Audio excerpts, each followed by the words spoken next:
The YouTube stream. Good morning, Marius. Good morning, Stephen. We will start momentarily. Just want to check YouTube is working.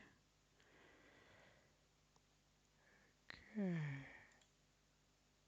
Good morning, everybody. It's 8 a.m. on Wednesday, the 10th of January. Welcome to a Wednesday Hour of Power, breakfast hour. Hope everybody's having a good week.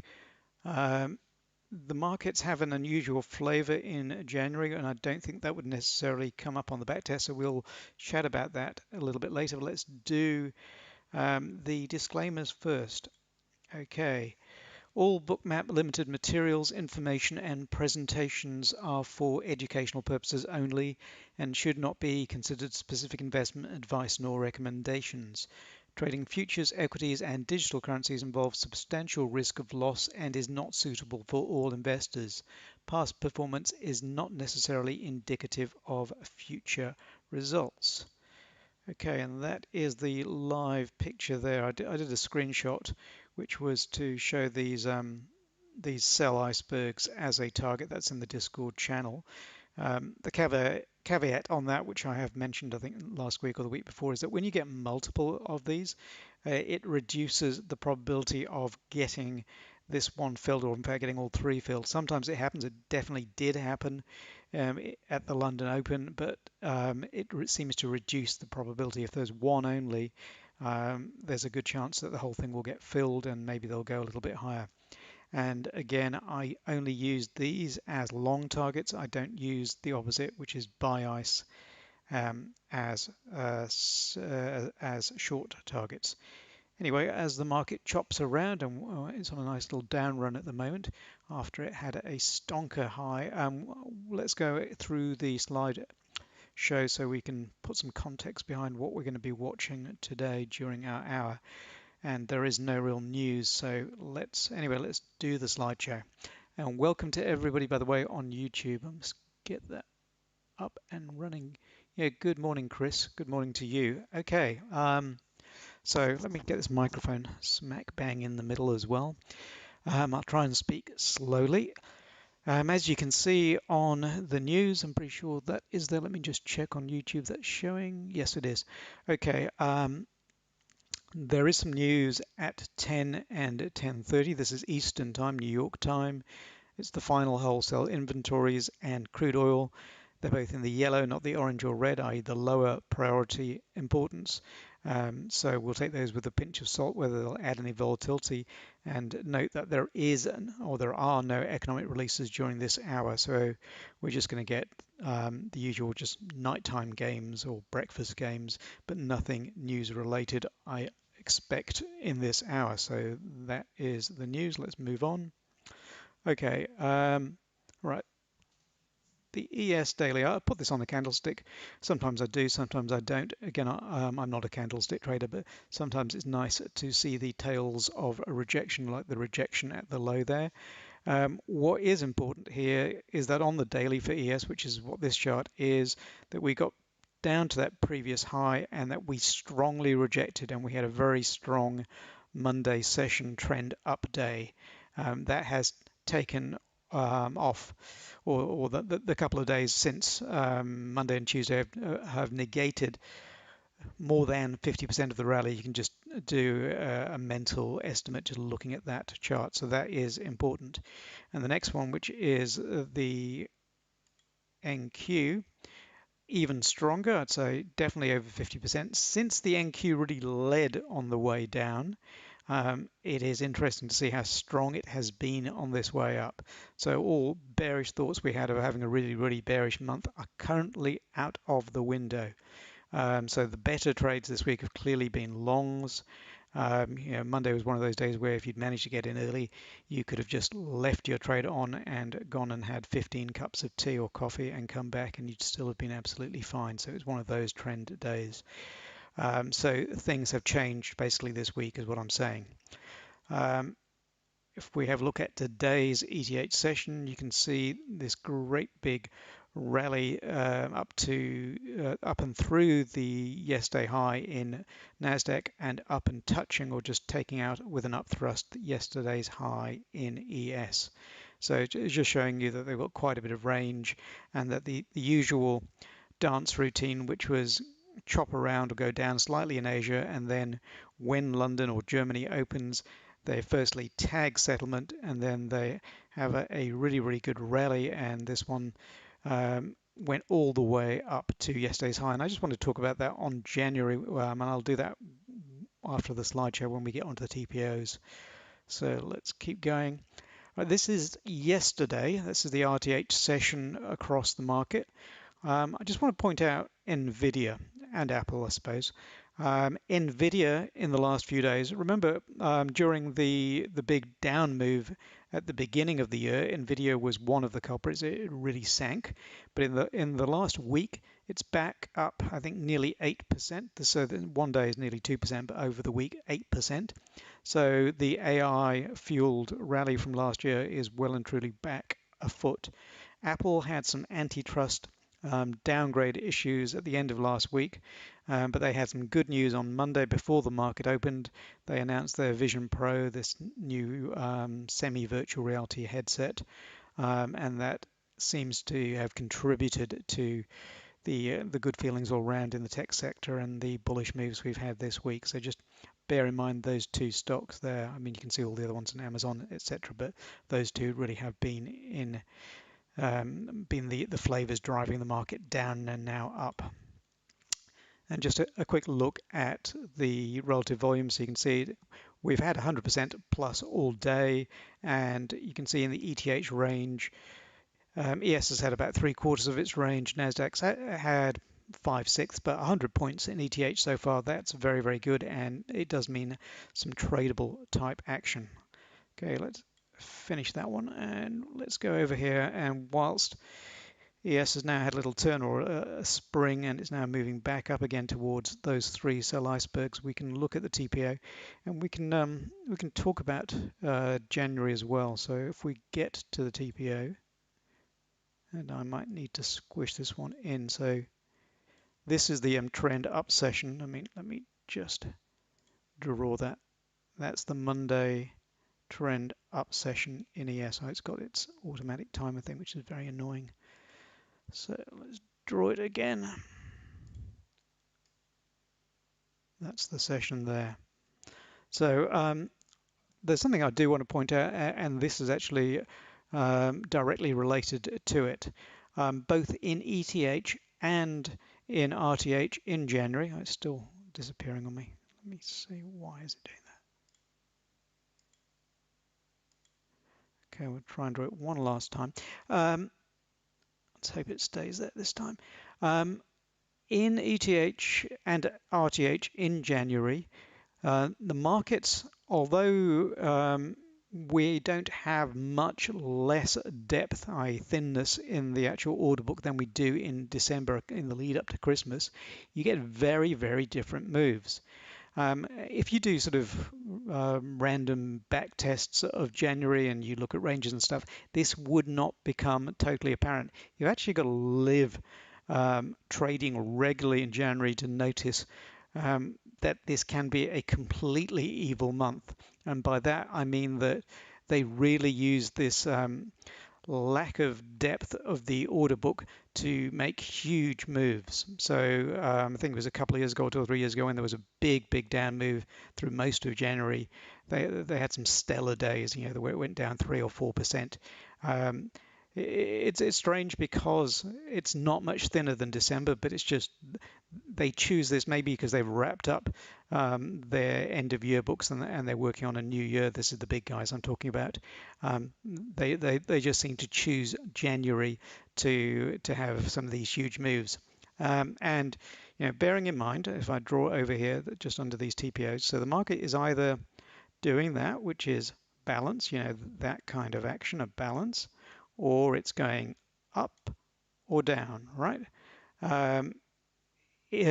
This is more pronounced in January. So, you can have really, really choppy spells, And then, like at the open today in Europe or the open at RTH on Monday, you'll just have these rips, where I think it just ripped, NASDAQ ripped 300 points basically non-stop once it got going just after the open on Monday. And you have to be aware that that is the nature of January. It is horrible if you are wrong-sided. So what am I trying to say? I'm trying to say this is one of the easiest months in which to break your account, right? If you do not if you do not accept semi-randomness and you do not accept that you cannot predict the future, and thus you do honor your stops, or if you do honor your stops, you're fine. If you don't honor your stops, there is a tremendous amount of danger this month. I can't understate that one. In fact, just look at Monday. Look at this session. We're going to go back to the London Open today because this is mainly a technique session and we have lots and lots of time today. So we're going to look at the fact that they can drive. And one other thing that I do need to say in relation to that is that when it's in this choppy phase, this is the best time for some of your technical edges to be used. For example, small unfinished auctions or small poor highs and small poor lows. When it's in this crazy drive up or drive down move in January, all of those little technical edges tend to get thrown out of the window. They might come back into play after they've had these huge moves, but your account's dead at that point.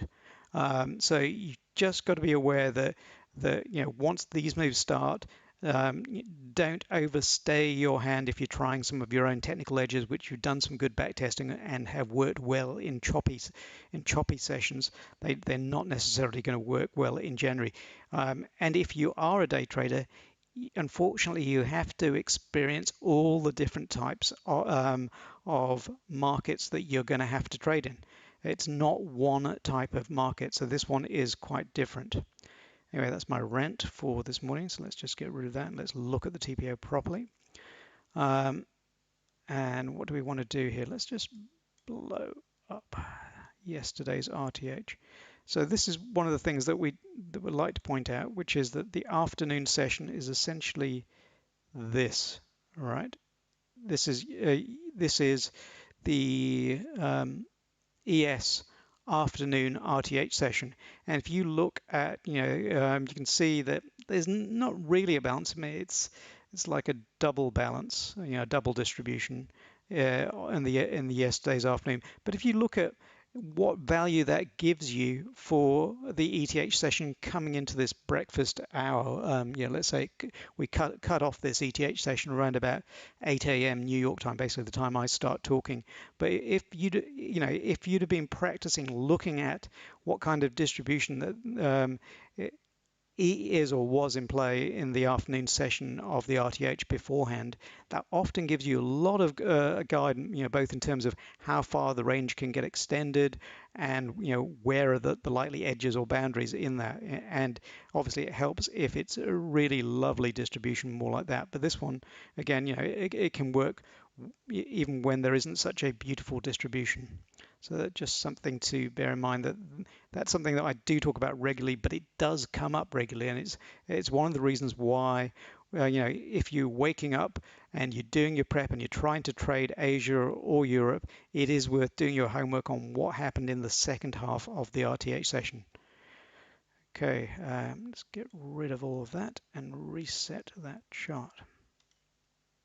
Oops. Okay, so we came down essentially in Asia and we bounced and we're just chopping all over the place in this, and we'll have a look at we'll drag the heat map back towards the German and London Opens and look at that. Okay, NASDAQ, we can do the same again. I don't think it played out as well, so nothing's perfect in these markets or in any markets, but we can have a look. So what can we see from the NASDAQ afternoon session? What can we see? We can see this. Right, and until the breakout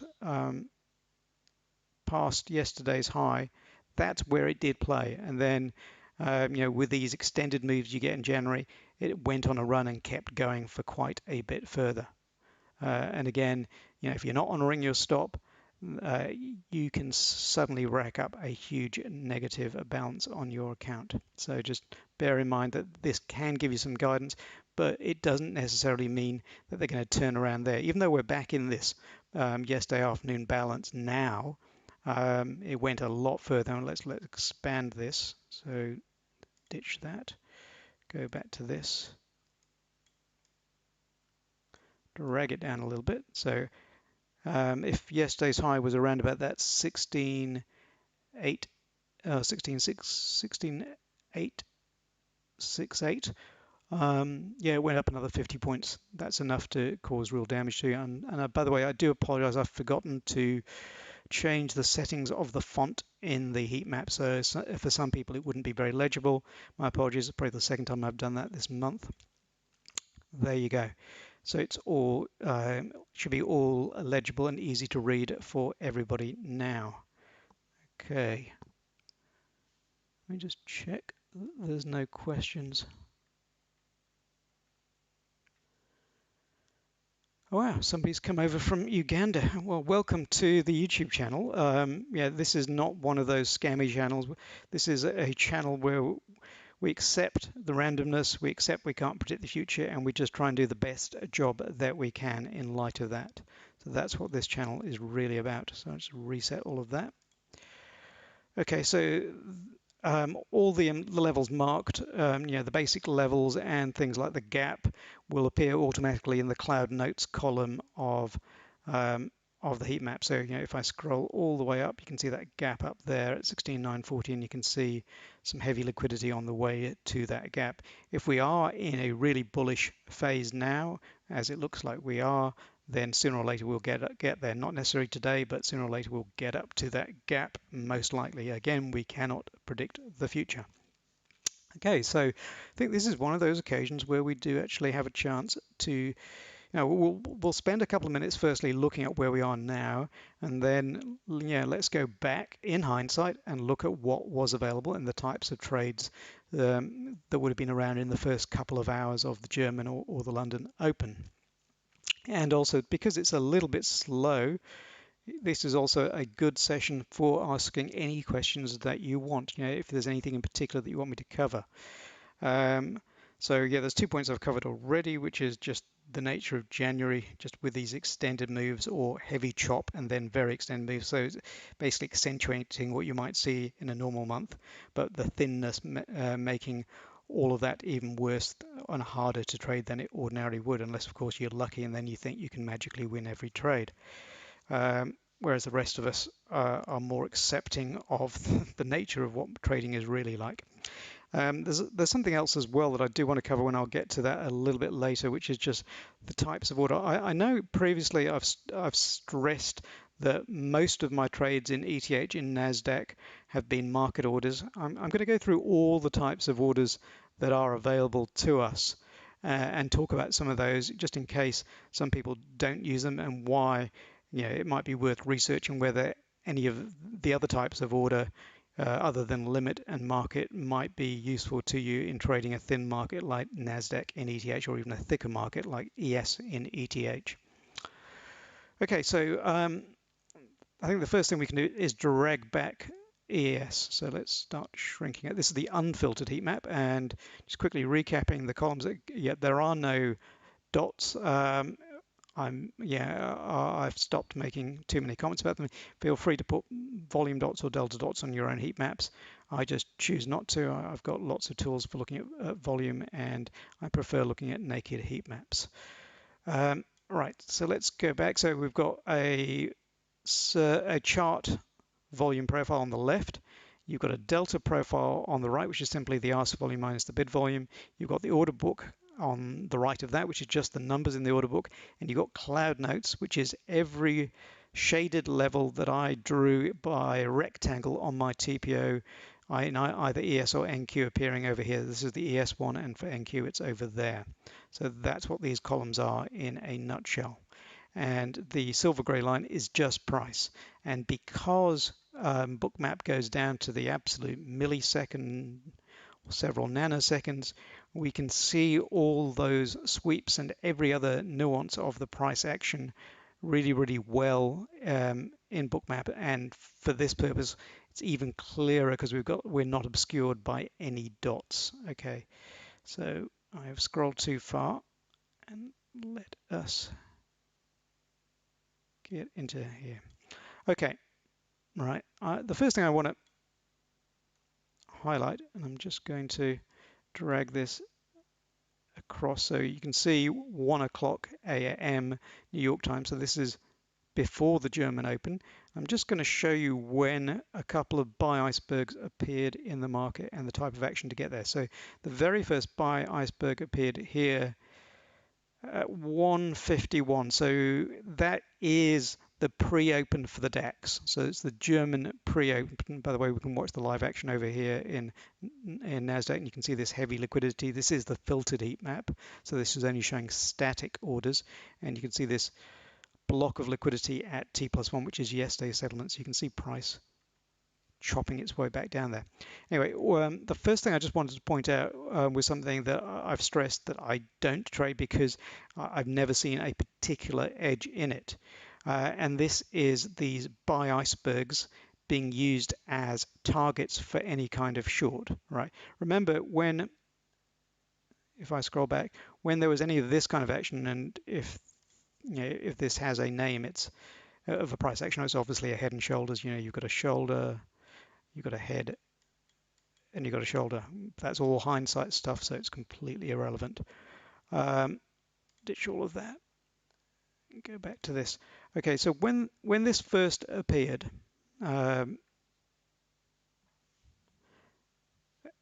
this price action, if for example you traded this up thrust here, so this is one of the supply and demand trades that I look at, which is a failed breakout into a block of liquidity. So that is there. When that trade was available, which is right here, between 1 and 130, probably about 115, this resting buy iceberg did not exist. This only came into play at 1:50 a.m. Right, so that's just one point I need to make before we get to that iceberg. Okay, and then if we come across, we have two icebergs that appear very, very close together, 4786 and 4787. Right, just get rid of all of this other stuff. Okay, what I do not use is these buy icebergs as a target for a short. So we've got price here, we've got some liquidity there. We could say it's chopping around there. We imagine some kind of short with a target of these two, taking out both of them. Firstly, you'd have to have a risk-reward ratio. I think I showed on that spreadsheet last week, you really need something greater than about 1.16, otherwise you're not making one-to-one after commissions. But anyway, what I want to point out is that you get this liquidity there, it goes through it, and then it stops. So you think maybe it's a double top here, or it's into this supply zone here, and you've still got at this point. Let me just go back here. At this point here, let me just draw this point. You've got essentially a nice little double top into a supply zone, which is this little zone there, and you've got one and two resting buy ice. You could say, why don't I use that? Because I use the opposite, which is the sell ice as a target. There are a couple of reasons, and I'll go through those. Well, the first one is that on all my back testing, there's no edge. In fact, it's less than 50-50 that these will get hit, so why would I do it? Secondly, these are equity indices, and if you look back over time, since the beginning of time, that the Dow Jones or whatever, all the predecessors to the Nasdaq 100 and the SP 500 have been trading, they tend to drift up over time. So even if you go back to the beginning of the 20th century, say 1900, and you just look back, they do have down things, but over time they drift up, right? So if the market drifts up, then if you've got a technical edge, technical edges that are on the long side of the trade are always going to be better than technical edges that are on the short side. That's a general rule, but on this occasion, it does apply based on my back testing. Let me ditch all of that. All right. And the other danger is that we looked at the daily action. We looked at the big bars, you know, the huge uptrend day on the Monday, the relatively strong session yesterday in RTH, and the fact that it closed in its upper half. And you know that on those kind of sessions, the key levels that are most likely to be tagged in ETH are likely to be settlement and yesterday's high, just because it's more bullish than yesterday's low. Although uh, there are lots and lots of exceptions to that. I'm just talking about as a general rule. So what I'm trying to say there is that if you're shorting down towards these two icebergs and you've got settlement, which is just here, oops, wrong tool, just there, and you've got yesterday's high just up there, you could get yourself into a lot of trouble. And if you look back at the ETH session in terms of, oh, by the way, NASDAQ is chopping around, but slowly, slowly, slowly getting towards this. If you look back at the opening ranges, I suppose I'd call it, of the DAX open and then the FTSE open, in other words, the 2 a.m. and 3 a.m. New York time, you'll notice that the biggest moves, if you go back the whole of last year and look at every single individual move, the biggest moves or the scariest moves were the up moves. That didn't necessarily have huge volume, but they just kept going like that. All right. And that is what happened in this session. Sometimes the sell moves will have huge volume, if you have your volume dots or whatever, like the one on Monday. There's plenty of volume getting it to its Friday's RTH low. But some of these buy ones don't have the in ETH don't have that huge volume, but still go up and up and up and up and never stop. Okay, so just compress that a little bit just to clarify what it was that was coming up, which is this yesterday's high there. So you're playing towards these, and say you've got a stop here, and then you don't honor your stop. What happens? Right, so you've got some liquidity there that you can see, and remember we can always zoom out and get this picture that you often see on some of those channels, and you get this ice here. When this ice moves and you see it move, that's a sweep, by the way, in NASDAQ. That's a lovely sweep. Some of that should come back on an 80% probability basis. It should come back.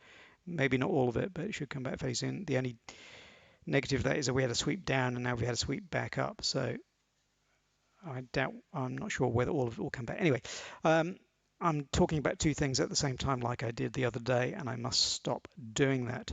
But if I focus again on these buy ice, when you see a buy ice, which you're seeing there patiently for quite a few minutes, and then jump, and it absolutely jumps from 4787 to 4790.50. This is the initial jump, so that is 3.5 points.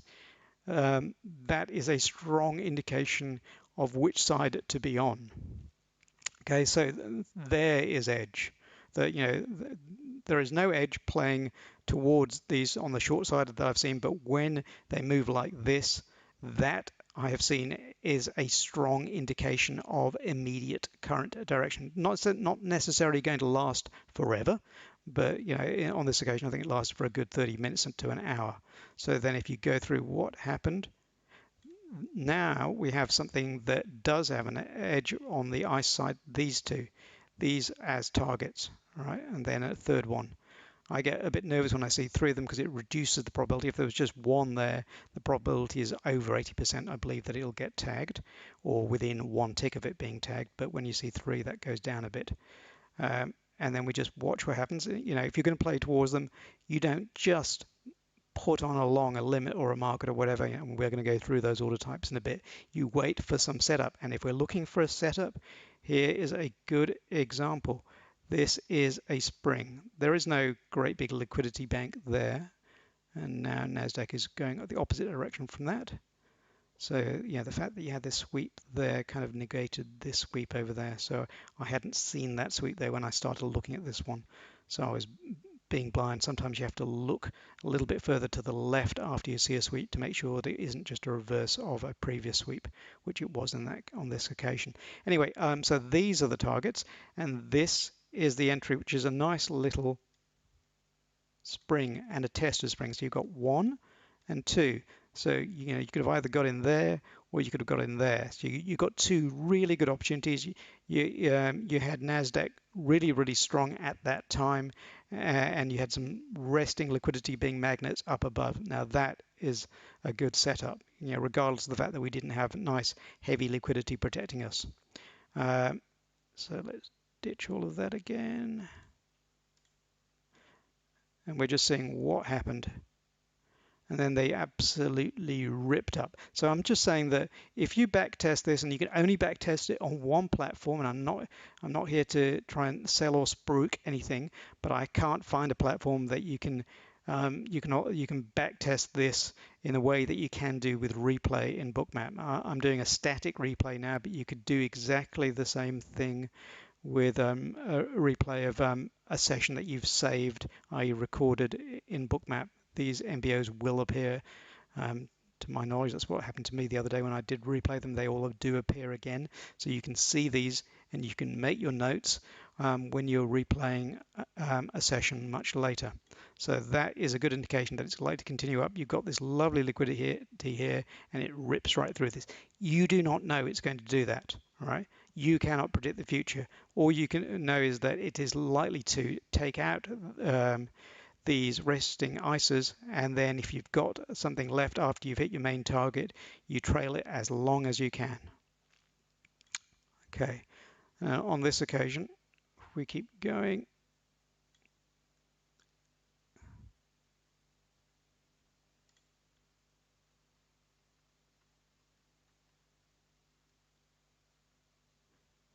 just finding where it did actually end up. Yep, so it ripped all the way to yesterday's high, as we saw on that 10-minute chart, and now we've seen, by the way, NQ. This is so I'm going to switch over. So basically we've covered this, the buy iceberg move, the sell iceberg targets, and the rip up into yesterday's high. So we've done that one. And meanwhile, I'm missing live action to talk about. So what did I say previously? I said we had this magnetic resting liquidity. What happened on the way to that magnetic resting liquidity is typical of this time of the year. So what I'm saying is it's absolutely horrible, choppy action. And the best setups to get when it's really horrible type action is a double top or a reverse spring or up thrust. So if we zoom into this and we take our pen and we draw across, that's either a double top or a one tick up thrust, and that is usually the best kind of range bound type short action that you can trade when it's really choppy. So let me just get rid of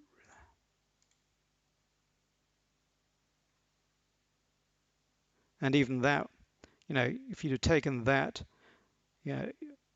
you may have by then have moved your stop right at break even, and you could have been taken out there because there was an even better 2-tick or 3-tick up thrust right over here, and that was the one before they absolutely bombed it back down to that resting liquidity at settlement. So what has happened here with this horrible choppy action, this is different from what we looked at in December, even during our news releases. So it's something that should be borne in mind, that this type of real chop or extended vertical moves, and that's not vertical, but something like that is almost vertical, are indicative of this month, and you've just got to be wary of them occurring because they occur a lot during January. Okay. Right, I'm just going to do a time check, 8:33, okay. I'm also going to do a quick question check. Nothing there, just a good morning. Good morning, Vec. Check if there's anybody with us. Yeah, there are quite a few people with us, so very welcome to those of you that have joined us for a fairly quiet session today. We haven't got any economic releases, excuse me for coughing. And one of the things that we tend to do as well, which I've forgotten about in these sessions, is also to zoom out. So one of the beauties of the filtered heat maps, and I'll just get to the filtered heat map for ES, is that how I normally actually have it set up for myself is that I'll have the filtered heat map zoomed out at the moment, what's that, 4828 down to 4761. So you've got 65 or so points there. Whereas if you're using this one, how I normally have the unfiltered, and I'll have a hotkey, which is just a key on my keyboard to toggle between the two. If you're not aware of the keyboard shortcut in Bookmap, I've taken them out of separate windows and they're grouped together by separate application. But it's the same shortcut for me. It's Control Tab to move from one heat map to another. So I've got that in this application called Groupie, which is just a dirt cheap little utility that I use when I want to group applications together, and it's quite useful for this webinar as well. Okay, so I'll normally have the filtered heat map really far out vertically. So 65, 70 points can be quite typical for me, just so I can see a really wide range of where that liquidity is sitting in the book. And then on the unfiltered one, I'll be down to about a 1 minute separation on the actual heat map. So be something like that, and then only 12 or 13 points on the actual heat map. So something like that.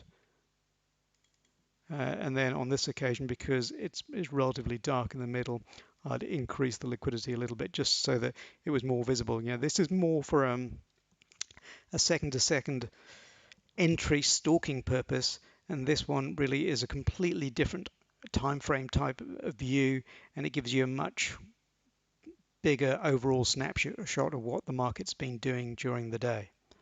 Okay, and it's also another good example of showing how these sweeps can work on another time frame. So what we'll often do is we'll look at some of these sweeps, these little vertical sweeps. Yep, there's a vertical sweep. You can see it just trades through 3 price levels with straight up without any trading on the intermediate steps. Those are most often retraced. In ES, that's too small in my view to do the fade, the retrace back, even though it does virtually get there.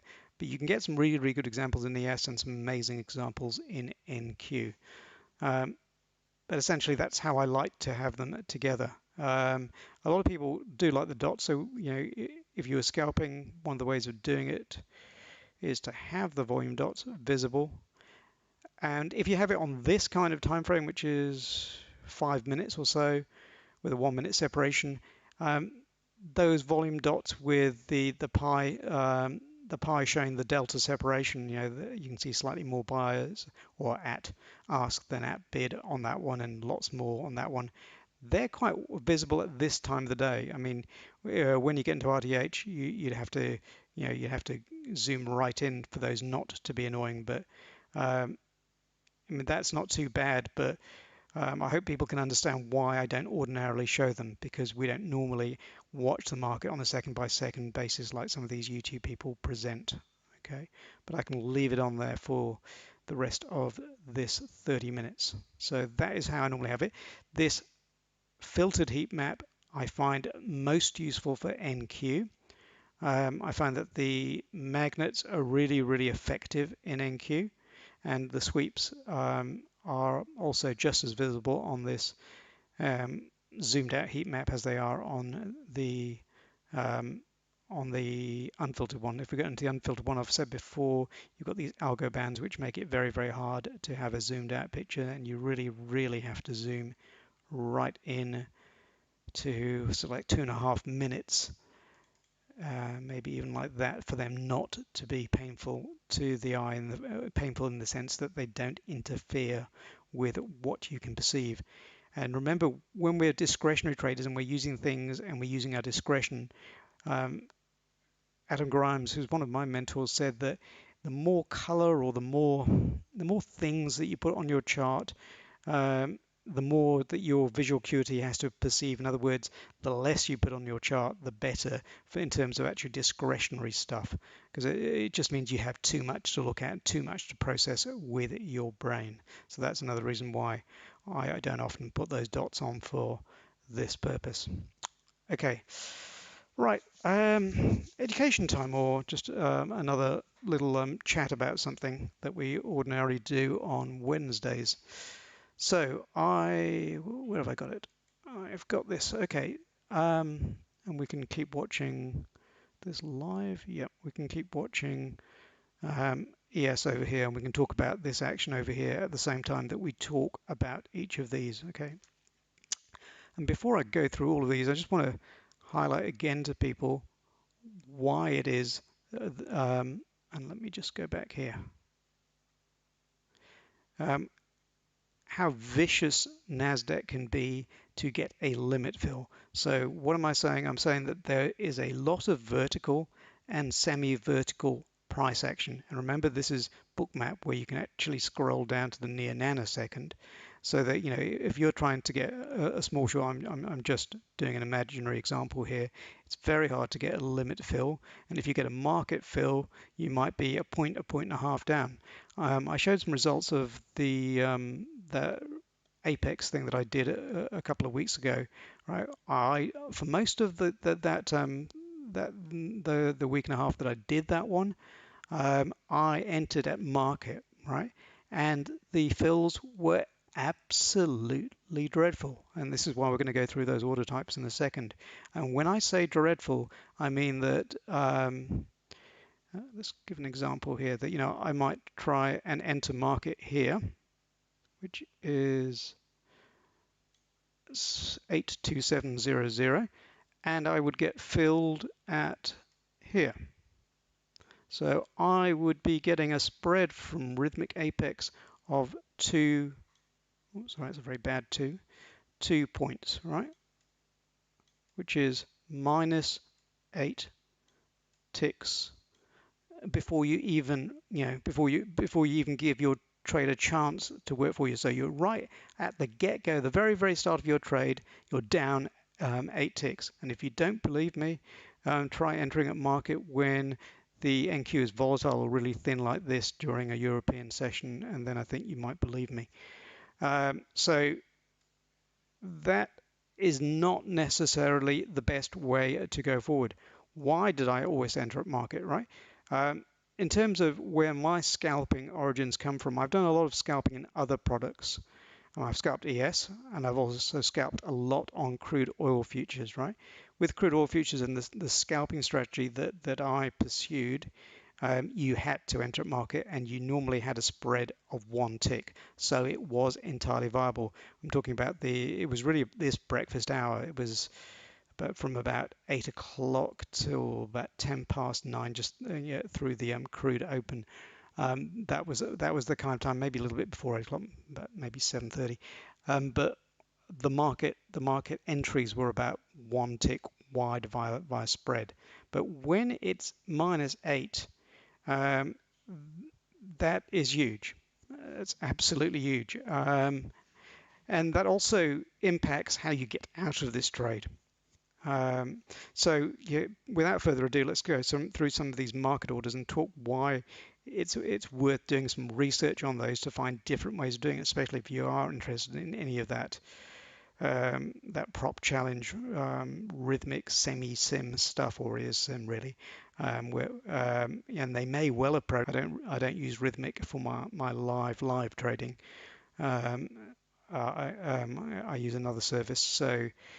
I use Rhythmic really, I mean, to illustrate all this MBO stuff and these stops and icebergs, and it's absolutely great for that. But I wouldn't necessarily say that Rhythmic Sim or Rhythmic Prop trading is very, very good for fills and longevity of a career in small swings in Nasdaq. In fact, I doubt it.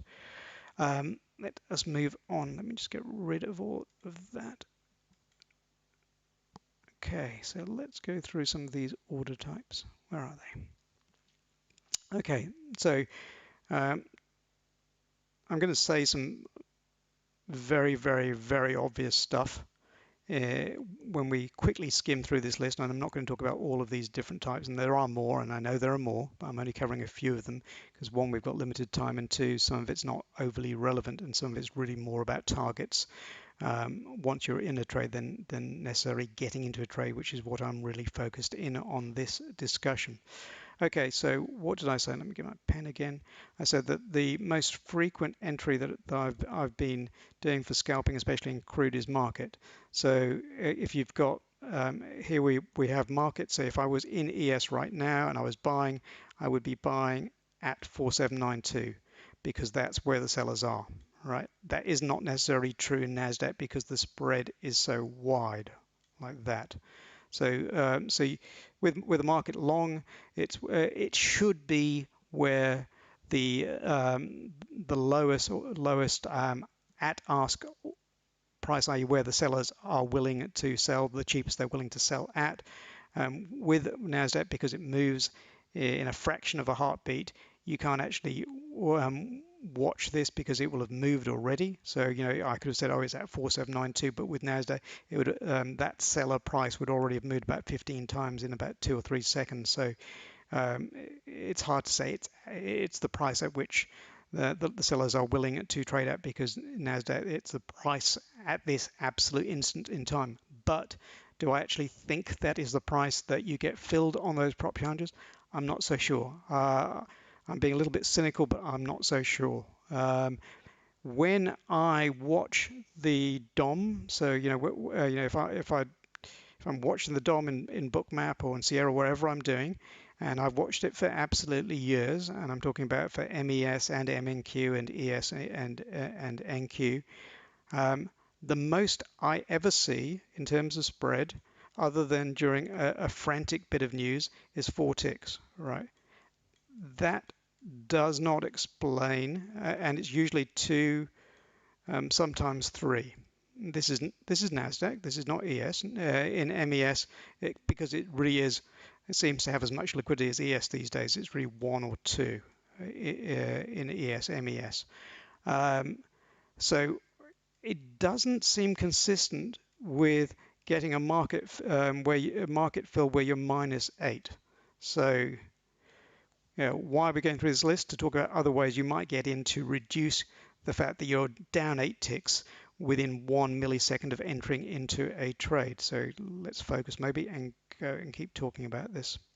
Okay, so we've done market. Limit is just, if you've got a limit order at 4790 to buy, you'll only be filled at 4790. Okay, that one is simple.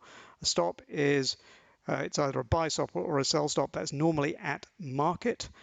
Where it doesn't have a word after it, it normally means at market. So if I draw that back in, stop without the word market normally means it's a market stop.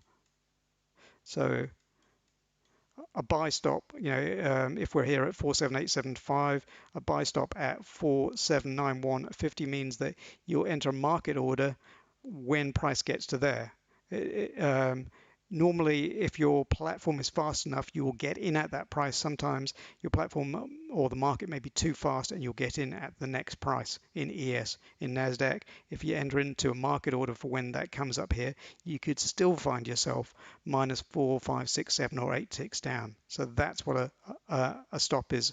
It's a buy above or a sell below the market, okay? And yeah, let's get on to the ones that have more relevance to how we can actually deal with NASDAQ being a beast. Okay.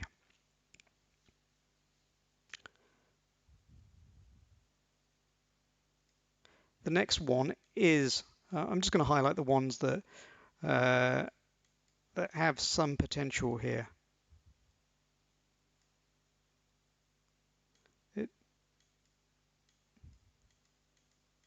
It's these two that I think I should spend, especially since we're coming up to 10 minutes to go. Let's focus on these two orders and how they might help your strategy of getting in at less than -8 ticks in NASDAQ. And I'm talking about worst case scenarios. Okay, so the stop limit, and we use the ES DOM again as an example, right? So you might be setting your stop to buy at 4792.50. So it is completely dormant until price gets there, right? And depending on how that actual stop limit is structured, and it depends on what your platform gives you by way of options, you might be entering by way of limit. So you might actually be entering in at this price, the best bid price once price has traded at 479,250, so you might actually get in one tick lower if it was ES. So that's what the stop means. It means the market has to go and get to that level, which will be above if you're going on the long side, and then it'll be a limit. So you're entering a normal limit order either at the best buy, or it might be limit. You might have a stop that's activated here, and you enter in at a limit of say -3 ticks. You can structure them in quite clever ways. If I went through all the keyboard shortcuts, for example, that Sierra gives you to get to customize things like that stop limit, it's not funny. There's a plethora of options. And the other one that I really want to talk about, which is the one that I'm looking at a bit more at the moment, is this limit touch chase. And I might let me get this. I might actually read a definition of it as well, just to remind myself as we go through it. But let me just ditch all of this as well. I do apologize if this is boring people from what we normally do, which is look at minute action on the order book.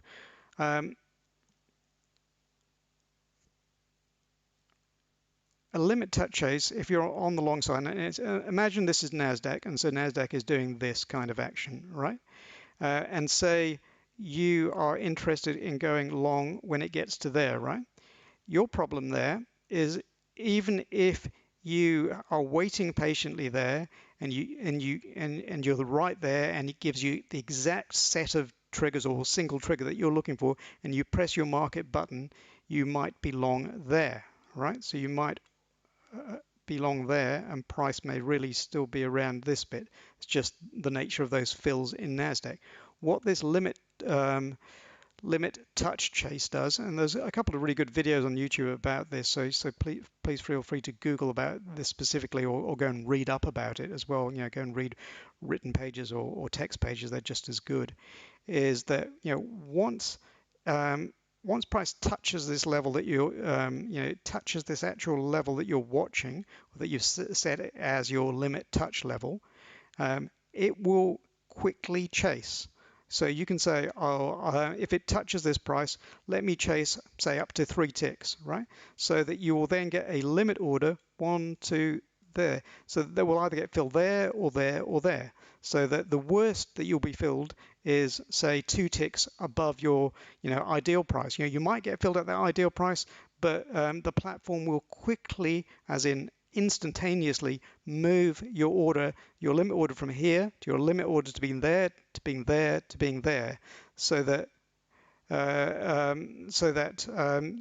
you still get filled at a really good thing. So you're basically talking about -2, say, if you've done it that way, versus -8, right?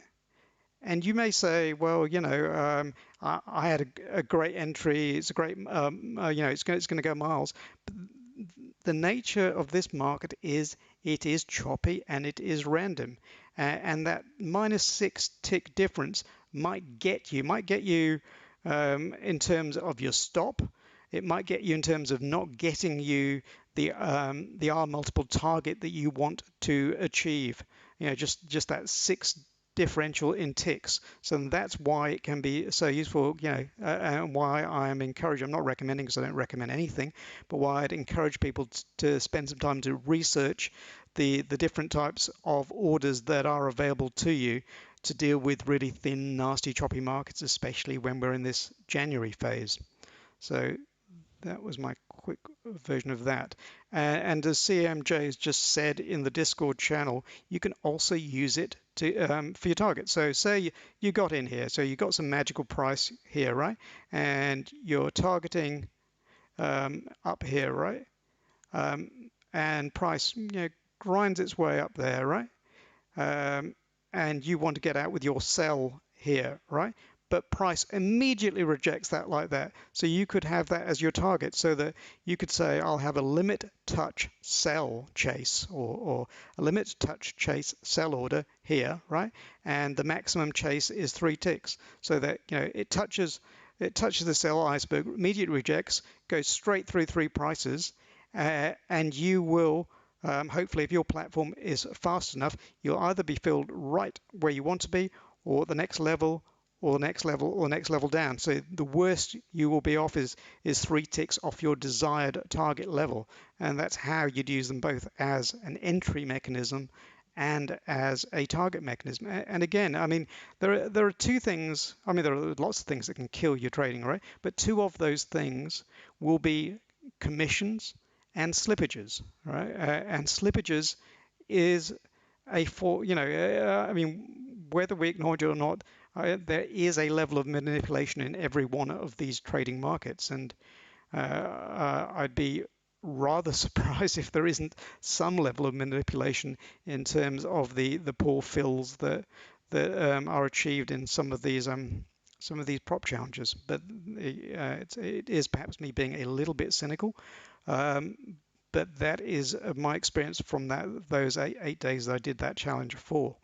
And I think, from talking to some of the other people around, they've had very similar experiences of the poor fills you get on market orders. So it's just something that you might want to investigate if you're trading Nasdaq futures in ETH and also in RTH. But in RTH, when it's this thin and choppy, I mean, ES may be your better bet for RTH because ES normally moves in January, and it'll probably give you the kind of range in RTH that would mean that you do not have to trade the crazy beast that is Nasdaq futures in RTH. I'm just saying that it should not be one of those months where in RTH ES only moves 3 or 4 points for the entire RTH session. That is not the case at the moment. In fact, if I look over at my relative volume statistics, sorry, not relative range statistics for RTH for yesterday, the last 10 trading days, that includes December, is 41 for ES for the whole of RTH, and yesterday it achieved 37. So I think, as I said, on Monday, NASDAQ was something like 335, 350 or something like that. So I'd rather trade the market that was at 37 points than the market that was in the several hundreds. It just what NASDAQ does in ETH is great, but when it moves to RTH, it can get extremely dangerous. Okay, now a question in YouTube. Do most brokers offer thrust exotic orders? Sometimes it's actually the platform. This is a question from Ralph Budd. Ralph, we just talked through the limit touch chase order.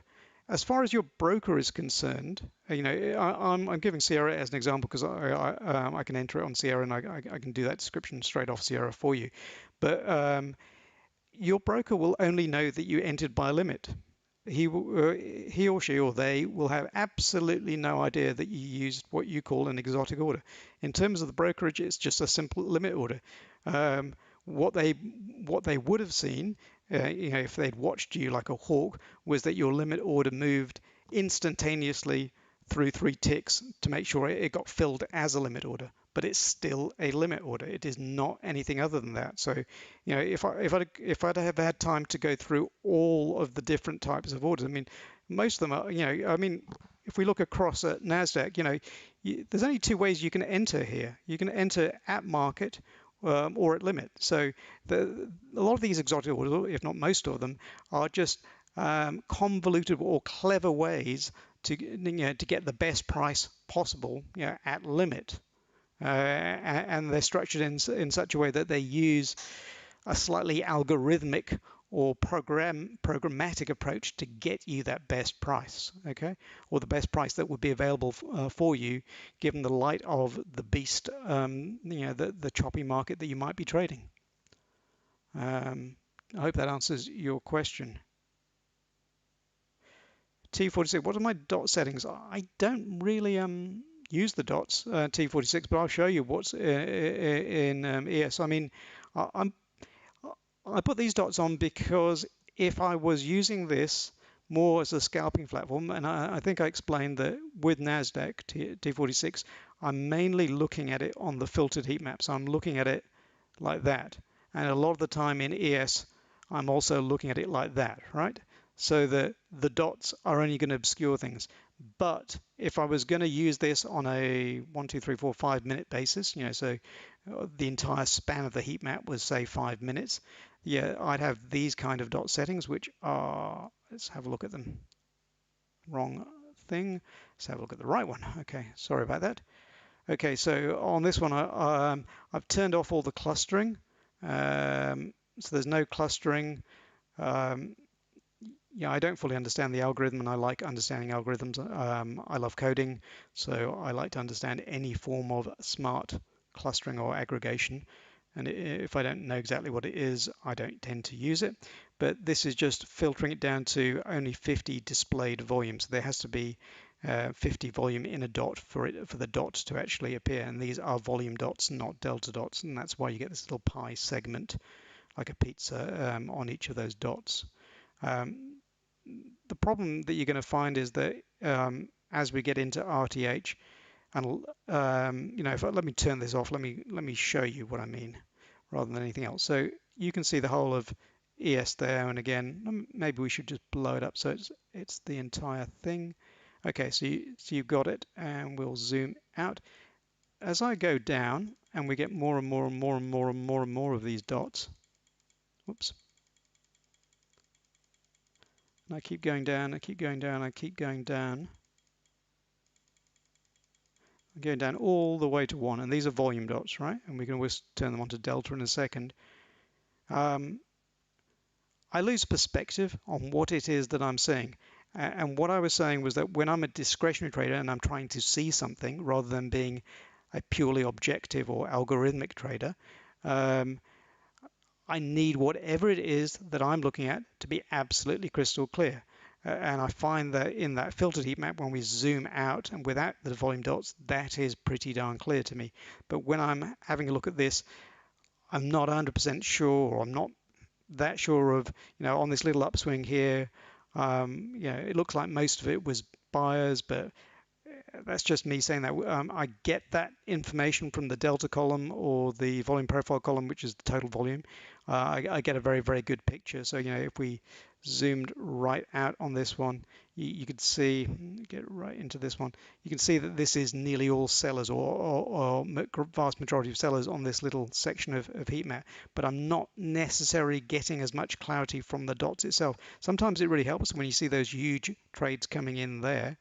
Um, maybe they're absorbing those buyers there, or maybe the buyers are getting on board for a big push up. I don't know, because I can't predict the future. On this occasion, they did. Um, but that's why I don't tend to use them. I have set processes that I follow for what I'm doing by way of getting in on trades, entering on trades. I love Bookmap. I love a lot of the features about it. But a lot of the other people that do some of the streaming for Bookmap, really love these dots, and maybe it's better if they answer that question for you rather than somebody that, I have other ways of assessing volume that I'm quite particular to me. So hopefully that answers your question. So the answer was they were volume dots with a minimum of 50. And you can see again as we go down, like if we went down to about 40, 42, you get these big buys down here, but you don't get the massive number of dots you would otherwise. Anyway, I think I've gone past 9. I've gone past the hour. So thank you very, very much for coming. Thank you, everybody. And I wish you very good trading for the RTH session, and I better hang up now. So thank you again.